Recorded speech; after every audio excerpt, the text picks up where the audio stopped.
जय जोहार, नमस्कार। दैनिक छत्तीसगढ़ चैनल देख रहे हैं आप और छत्तीसगढ़ प्रदेश की आज की सभी प्रमुख बड़ी खबरों को एक एक करके हम आपको विस्तार से बताएंगे। इससे पहले आप सभी को गणतंत्र दिवस की बहुत बहुत शुभकामनाएं। आज का दिन हम सभी के लिए बहुत ही एक महत्वपूर्ण भरा दिन है और जो भी हमारे दैनिक छत्तीसगढ़ के परिवार है यानी कि आप सब, तो आप सभी को गणतंत्र दिवस की ढेर सारी शुभकामनाएं। पहली बड़ी खबर से शुरुआत करते हैं। भूमिहीनों को 3 किस्तों में मिलेगी सम्मान की राशि।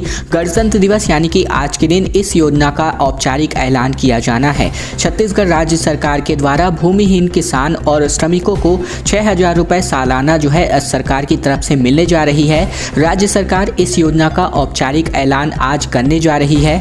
योजना को लेकर के मुख्यमंत्री भूपेश बघेल ने बताया कि सरकार घोषित रकम लाभान्वितों को 3 किस्तों में देने वाली है। पहली किस्त अक्षय तृतीया को, दूसरी किस्त तीज पर और तीसरी किस्त दीपावली के अवसर पर श्रमिकों को दी जाएगी। मुख्यमंत्री ने इस योजना को लेकर के कहा कि जिन श्रमिकों के पास 1 डिसमिल भी जमीन नहीं है, ऐसे लोगों को चिन्हांकित किया गया है और वे ही इस योजना के लाभान्वित होंगे। सीएम ने कहा कि हमारे नेता राहुल गांधी ने भी कहा था कि ऐसे लोगों की एक योजना बनानी चाहिए। मुख्यमंत्री ने बताया कि श्रमिकों की सूची बन गई है। बजट में हमने इस योजना के लिए 600 करोड़ रुपए का प्रावधान रखा है। मैंने राहुल गांधी से निवेदन किया है कि राशि वितरण के कार्यक्रम में वे सम्मिलित हो। सीएम बघेल ने कहा कि हिंदुस्तान में ये पहली ऐसी योजना है जिससे श्रमिकों के खाते में सीधे पैसे ट्रांसफर कर दिए जाएंगे। इसके अलावा इसके आगे की जो भी अपडेट है वो जानने रहने के लिए इस चैनल को आपको सब्सक्राइब करके रखना है।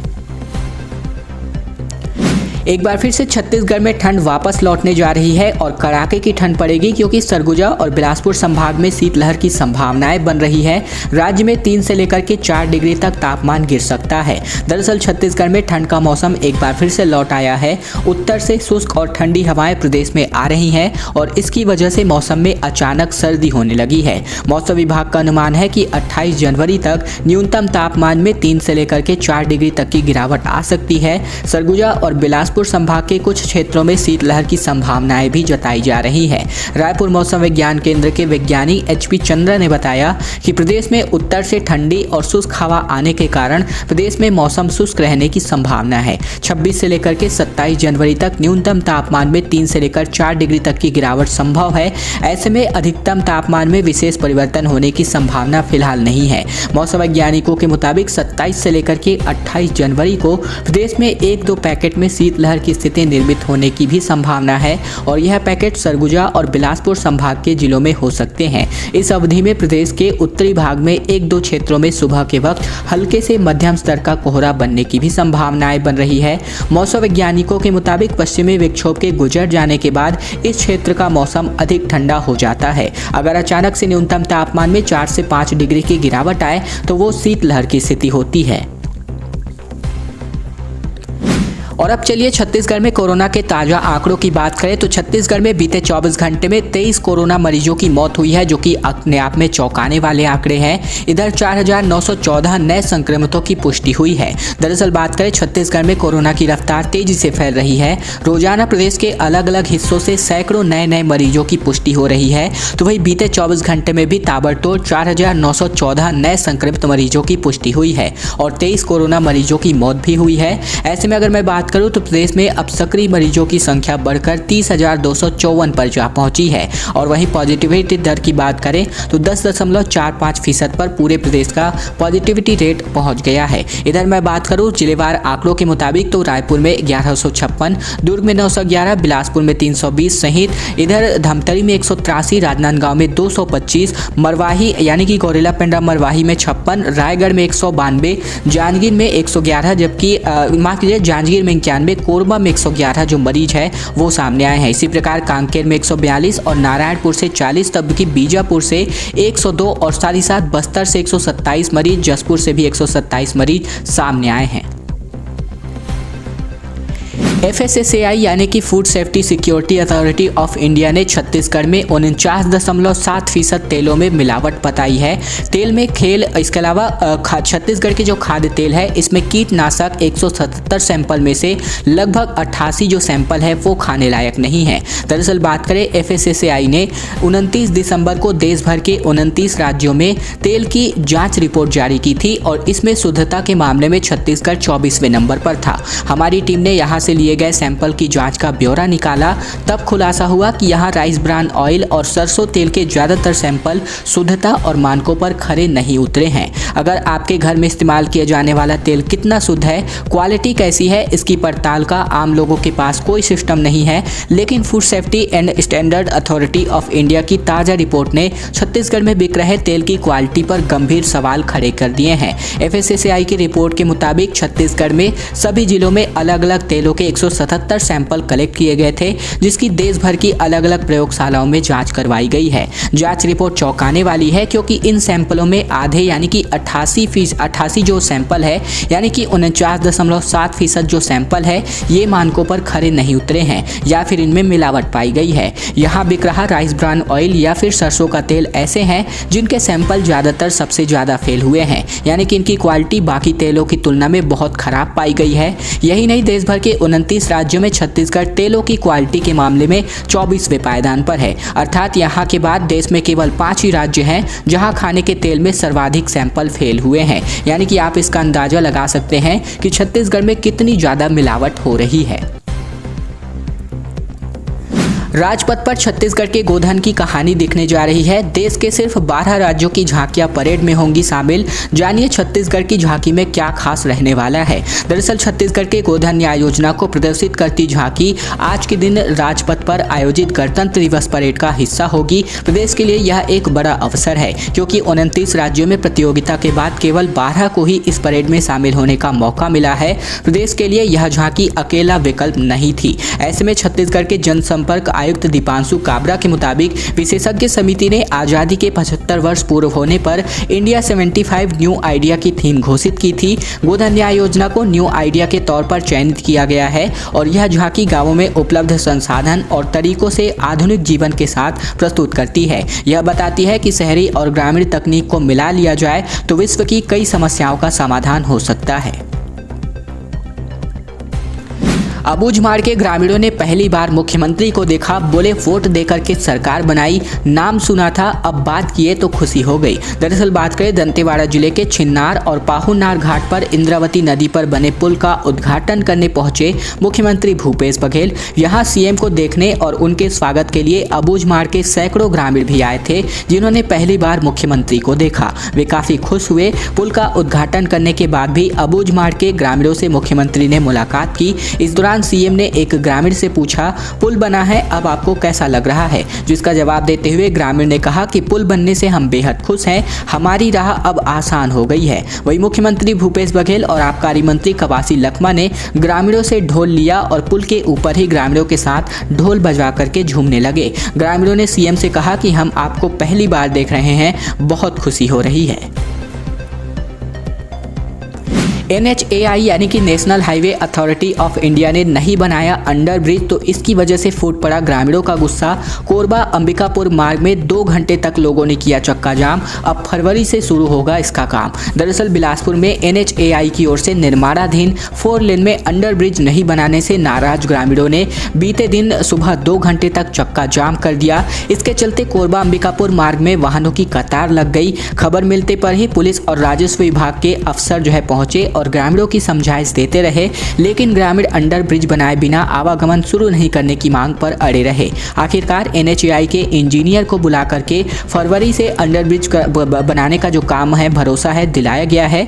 तब जाकर के जो जाम है वो खत्म किया गया है। NHAI की ओर से बिलासपुर कोरबा और अंबिकापुर 4 लेन बनाया जा रहा है। इसमें सकरी बाईपास और रतनपुर में सेंद्री के पास अरपा में पुल का निर्माण कराया जा रहा है। लेकिन यहाँ 4 लेन में ग्रामीणों की सुविधा के लिए न तो अप्रोच रोड बनाया गया है और न ही अंडर ब्रिज का निर्माण किया गया है। ऐसे में ग्रामीणों ने पूर्व में यहां अंडर ब्रिज बनाने की मांग की थी, लेकिन NHAI ने इस पर ध्यान नहीं दिया और अब जाकर के नाराज ग्रामीणों ने सुबह 10 बजे से चक्का जाम कर दिया। नाराज ग्रामीण आवागमन व्यवस्थित करने के लिए अंडर ब्रिज की मांग पर अड़े रहे, तो वही पुलिस अफसर और राजस्व अधिकारी उन्हें समझाइश देते रहे। आखिरकार 8 से 10 गाँव के लोगों को यहाँ पर दिक्कत होने वाली है, जिसकी वजह से ग्रामीणों का कहना था कि सेंद्री में अंडर ब्रिज नहीं बनने की वजह से आसपास के 8 से 10 गांव के लोगों को परेशानी होगी। 4 लेन में दिन भर वाहनों की आवाजाही लगी रहती है। ऐसे में यहां अंडर ब्रिज बनाए बिना अप्रोच रोड देने से हादसे की आशंका बनी रहेगी।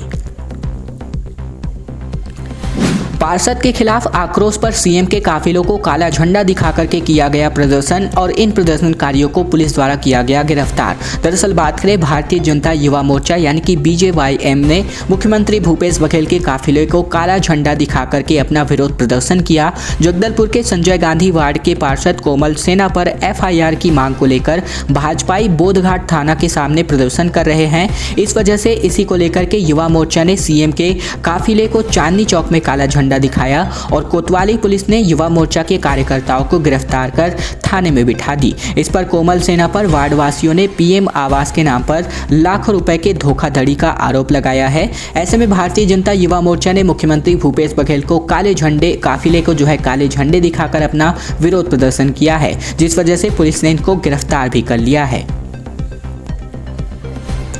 नक्सलियों का आज के दिन बंद सामने आ रहा है, जिसकी वजह से विशाखापट्टनम से किरंदुल तक 27 तक जो ट्रेनें हैं वो बंद कराई जा चुकी हैं। जगदलपुर तक चलने जा रही हैं। साल में 100 से ज़्यादा दिन ऐसे ही हालात यहाँ पर होते हैं। दरअसल छत्तीसगढ़ में नक्सलियों ने एक बार फिर से गणतंत्र दिवस पर बंद का ऐलान किया है। ऐसे में किरंदुल से विशाखापट्टनम तक चलने वाली दोनों यात्री ट्रेनों का परिचालन फिर से प्रभावित रहेगा। वाल्टेयर रेल मंडल ने ट्रेनों को 27 जनवरी तक जगदलपुर में ही रोक दिया है। ऐसे में अब यात्रियों को जगदलपुर में ही ट्रेन छोड़नी होगी और यहां से अपनी जो लाइनें हैं वो पकड़नी होगी। इसके अलावा नक्सलियों के बंद के चलते साल में 100 से भी ज़्यादा दिन ट्रेनों का परिचालन ऐसे ही प्रभावित रहता है। दरअसल बात करें तो 26 जनवरी 15 अगस्त के अलावा 10 फरवरी को भूमकाल दिवस और 8 मार्च को महिला दिवस पर भी बंद का ऐलान नक्सलियों द्वारा किया जाता है। 23 मार्च को शहीद दिवस, 22 अप्रैल को लेनिन का जन्म दिवस, इसके अलावा 1 मई को मजदूर दिवस, जबकि 26 और 27 जून को आर्थिक नाकाबंदी, 9 सितंबर को माओवादी शहीद दिवस और 21 सितंबर को माओवादी अपना स्थापना दिवस मनाते हैं। और इन सभी दिन ये पूरे भारत में अपनी तरफ से बंद का ऐलान करते हैं। मुख्यमंत्री बोले, बस्तर के युवा अब नहीं बन रहे हैं नक्सली। हमारी टीम से बातचीत करके मुख्यमंत्री भूपेश बघेल ने कहा कि बस्तर अब बेहतरी की ओर है, सभी क्षेत्र में तरक्की हो रही है। दरअसल बात करें, दंतेवाड़ा प्रवास पर रहे छत्तीसगढ़ के मुख्यमंत्री भूपेश बघेल ने हमारी टीम से कहा कि हमारी लड़ाई विकास के खिलाफ खड़े माओवादियों से है, हम उन्हें हराएंगे और बस्तर में विकास की लहर लाएंगे। यहाँ बघेल ने इंद्रावती नदी पर बने पुल का लोकार्पण किया और उन्होंने बस्तर को यहाँ से कई सौगातें दी हैं। हमारी टीम से बातचीत करते हुए उन्होंने कहा कि अब अबूझमाड़ के अंधेरे में बेहतरी की किरण जगमगाएगी। हमने पहले लोगों का विश्वास जीता, फिर सरकार बनाई। आज कई पंचायतों में चुनाव हुए हैं, लेकिन पहले सुकमा, बीजापुर जैसे जिले कई पंचायतों में चुनाव नहीं होते थे। लोगों की आय में वृद्धि हुई। सुपोषण की लड़ाई हम जीत रहे हैं, मलेरिया के खिलाफ लड़ाई लड़ रहे हैं और गाँव-गाँव में शिक्षाएं भी पहुँच रही है। युवाओं को रोजगार के नए अवसर भी मिल रहे हैं। फिलहाल ये सभी बातें सीएम ने कहा और मीडिया से बातचीत करते हुए अपनी बातें रखी है। मुख्यमंत्री ने कहा कि लघु वनोपजों की खरीदी भी इनसे की जा रही है और इसका सीधा फर्क यह पड़ा है कि नौजवान खेती और रोजगार की तरफ उन्मुख हो रहे हैं। ये सभी बातें मीडिया से मुक्तिब होते हुए मुख्यमंत्री भूपेश बघेल ने कही हैं। छत्तीसगढ़ में मीसाबंदियों को एक बार फिर से पेंशन मिलने जा रही है। राज्य सरकार को हाई कोर्ट से बहुत बड़ा झटका लगा है। पेंशन बंद करने के फैसले को भी रद्द किया जा चुका है। छत्तीसगढ़ हाई कोर्ट ने मीसाबंदियों के पक्ष में अपने आदेश को जारी करते हुए उन्हें सम्मान निधि देने का आदेश जारी किया है। साथ ही पेंशन योजना बंद करने के फैसले को भी रद्द कर दिया गया है। इस आदेश से राज्य शासन को जोरदार का झटका लगा है। ऐसे में राज्य में कांग्रेस की सरकार आने के बाद 2019 में प्रदेश के मीसाबंदियों को दी जाने वाली पेंशन राशि को नहीं देने का आदेश किया गया था। साथ ही नया नोटिफिकेशन जारी करके भौतिक सत्यापन के नाम से राशि को रोक दिया गया था। इस फैसले के खिलाफ मीसाबंदियों ने हाई कोर्ट की शरण ली थी, जिसमें सिंगल बेंच ने मीसाबंदियों के पक्ष में अपना फैसला दिया है। ऐसे में अब इस फैसले के खिलाफ राज्य सरकार ने डिवीजन बेंच में अपील की थी और छत्तीसगढ़ सरकार के फैसले के खिलाफ मीसाबंदियों को पेंशन देने के यहाँ पर आदेश है वो यहाँ पर छत्तीसगढ़ हाई कोर्ट ने दिए हैं। इसके अलावा मैं बात करूं तो मीसाबंदियों ने पेंशन भुगतान की मांग को लेकर अधिवक्ता रणवीर सिंह मरहास सहित अन्य वकीलों ने हाईकोर्ट में अलग अलग 40 याचिकाएं दायर की थी और याचिकाकर्ताओं ने पेंशन रोके जाने के कारण भरण पोषण की समस्या का हवाला देते हुए पेंशन व्यवस्था को नियमित रखने की मांग की थी। भाजपा को विभाजनकारी कहने पर भूपेश को रमन का जवाब सामने आ रहा है। हिंदू मुसलमान देखकर नहीं बन रहे जबकि गरीबों के मकान। ऐसे में कांग्रेस ने अपना घोषणा पत्र रद्दी में डाल दिया है। ये सभी बातें जो यहाँ पर भाजपा के डॉक्टर रमन सिंह ने कही हैं। बात करें कांग्रेस ने भारतीय जनता पार्टी पर हिंदू मुसलमान में देश को बांटने की राजनीति का आरोप लगाया था और इस पर अपना बयान जारी करते हुए छत्तीसगढ़ के पूर्व मुख्यमंत्री डॉक्टर रमन सिंह ने कहा कि भारतीय जनता पार्टी ऐसा दल है और नरेंद्र मोदी ऐसे नेता है जो सबके लिए काम करते हैं। आज देश में लाखों शौचालय बने तो हिंदू मुसलमान देखकर नहीं बने, गरीबों के लिए आवास बने तो हिंदू और मुसलमान नहीं देखा गया, हर घर पीने के पानी के साथ नल ये देख करके नहीं पहुंचाया गया कि वो मकान हिंदू का है या मुसलमान का। आयुष्मान भारत में इलाज की सुविधा, गांव-गांव बिजली और किसानों के खाते में रुपए हिंदू मुसलमान देख करके नहीं भेजे जाते। ये सभी बातें जो है अब मीडिया से बातचीत करते हुए डॉक्टर रमन सिंह ने कही हैं। उन्होंने आगे कहा कि बड़ी बड़ी बातें और वादे छत्तीसगढ़ की जनता से की गई, लेकिन कांग्रेस ने अपने जन घोषणा पत्र को रद्दी की टोकरी में डाल दिया है और बेरोजगारों के लिए कोई योजना नहीं लाई है।